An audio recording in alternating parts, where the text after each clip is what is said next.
Hey guys, what's going on? SpitBrix here, back for another LEGO video. In this video, we're going to be checking out the brand new collectible minifigures for the LEGO Movie 2, and I'm going to be assigning them and talking about each figure and whether they're a pro or a con for the series as a whole. Now, this series has a lot of really cool figures and others that, you know, could have been a little bit better, as well as including a Unikitty that really isn't a minifigure if you really think about it, but be sure to stick around for the entire video so you guys can hear my entire thoughts and where I rank all these figures. Also, if you haven't already entered my LEGO giveaway for 2019, be sure to check the description of this video for all the official rules on how you could win 2 different 2019 LEGO sets. Let's start this video off on a positive note, shall we? This is Best Friend Rex, and personally, this has got to be one of my favorite minifigures in this series. I love the dark blue raptor that Rex is holding. That's a great piece, and it'll be very nice to be able to get it for such a low price point with these minifigures. His minifigure head print is interesting with his eyes sort of closed. That's a different expression we don't usually get for minifigures, as well as his hat and hair combo. That's a really nice piece, and don't forget about the leg printing on the side leg and side arm printing. This minifigure is definitely decked out with detail.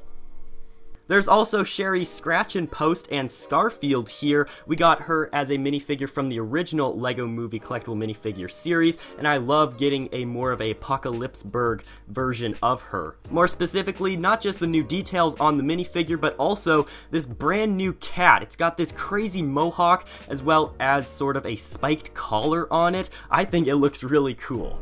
There's also Golfing President Business in this series, and he is definitely a pro to the series, just like the last 2 minifigures we've checked out. He has this interesting sweater print on his torso and a cool golf club piece. I'm just happy that we're getting another President Business figure because, I mean, he was the main villain from the original LEGO Movie, so it makes sense to at least get, you know, a minifigure like this in the series. Also included in the series is Apokolips Burg Abe, another version of the original Abraham Lincoln that we got for the original series of LEGO Movie minifigures. I really like this guy as well. He's got like this skull on his chest and one of his legs. He's definitely changed for this movie, but I really like his upper large hat on the very top with those goggles that are actually molded onto it. I think that's a pretty cool touch.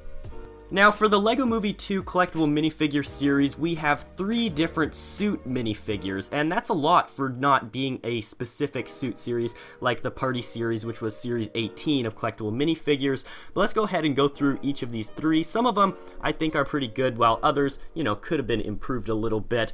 First up, we have the Giraffe Guy, and I think this guy is still a pro to the series. Yes, we haven't really gotten a LEGO giraffe before, but I think he's funny, and that's what these LEGO suit guys are supposed to be. They're supposed to be wacky, they're supposed to not make much sense, and I think that this guy really falls under that category pretty well. Now there's also the watermelon dude, and this guy, he's okay. I'm gonna put him just neutral. I don't think he's a pro or a con to the series.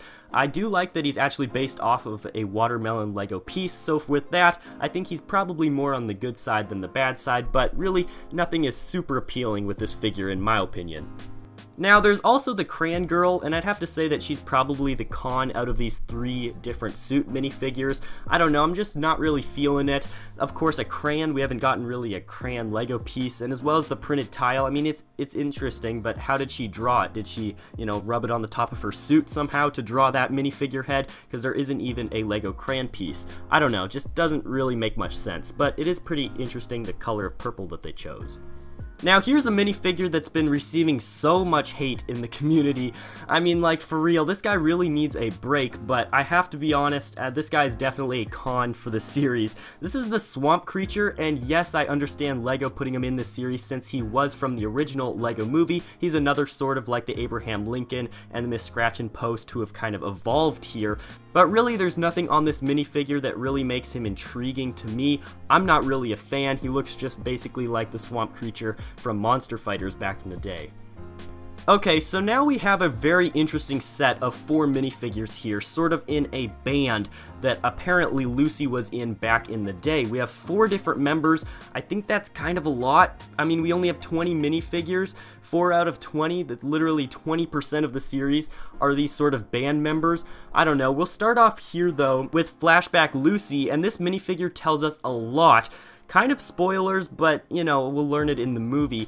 She's holding this record of Everything is Awesome, and so did she actually sing Everything is Awesome? Was she the producer with her band?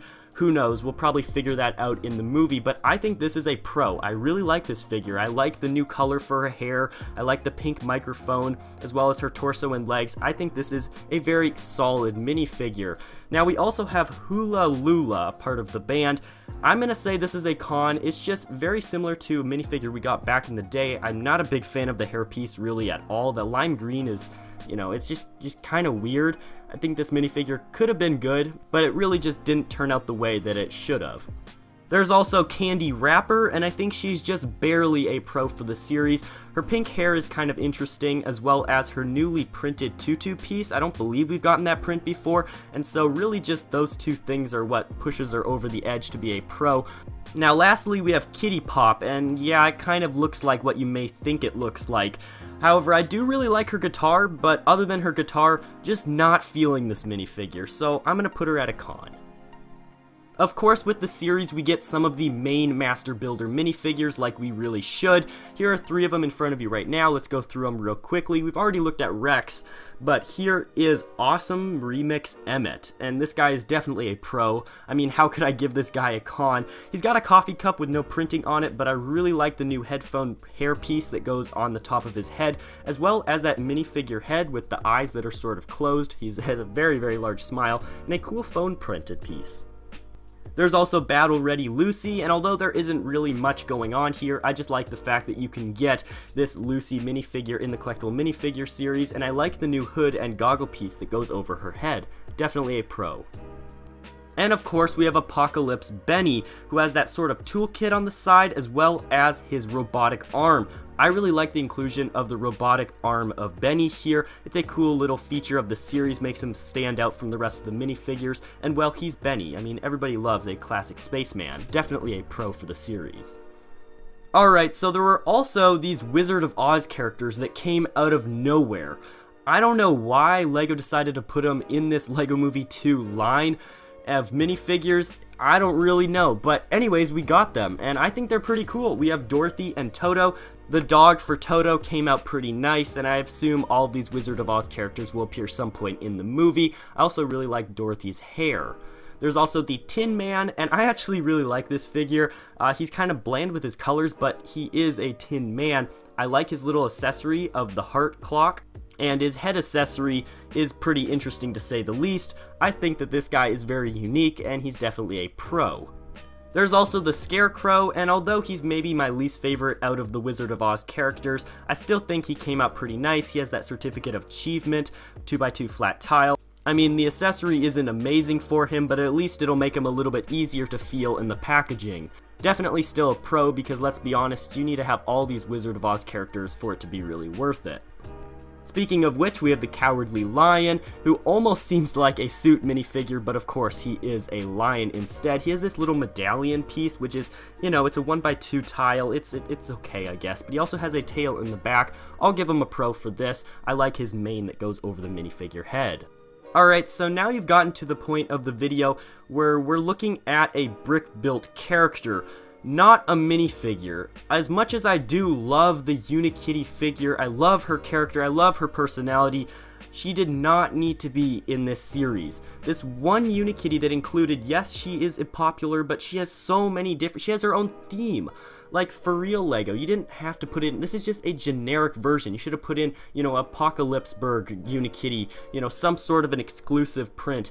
But this one is just not cutting it. For this, because they put in this Unikitty, they had to change the entire packaging. Now it doesn't look like all the other collectible minifigure series. That kind of gets on my nerves just a little bit. I mean, why can't you just, you know, get rid of this Unikitty? She'll be in a bunch of the different sets, and instead put in a Batman minifigure. You may have noticed we didn't have any Batman minifigures in this entire series. Granted, we've gotten like the Batman movie, so they have created a lot of Batman figures, but still, I mean, was it really necessary to include this Unikitty here? This is definitely a market grab for LEGO. They changed some different things so that they could put in Unikitty here, hopefully get some of the different audience that loves Unikitty to try and get it.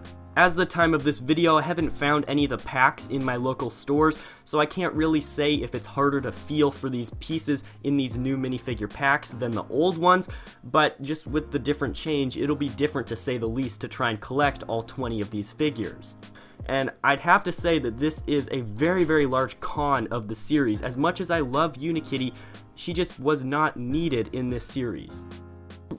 And that's going to wrap up my video today, talking about the LEGO Movie 2 collectible minifigures line and ranking them with a pro and con. There are definitely more pros in this series than there are cons, and that is a very good thing. But with saying all that, I want to hear your guys' thoughts down below, so be sure to let me know your guys' favorite minifigures and least favorite minifigures in this series. Be sure to subscribe to my channel so you guys do not miss out on any further LEGO Movie 2 content, and most importantly, smash like and subscribe to PewDiePie. I'll see you guys later.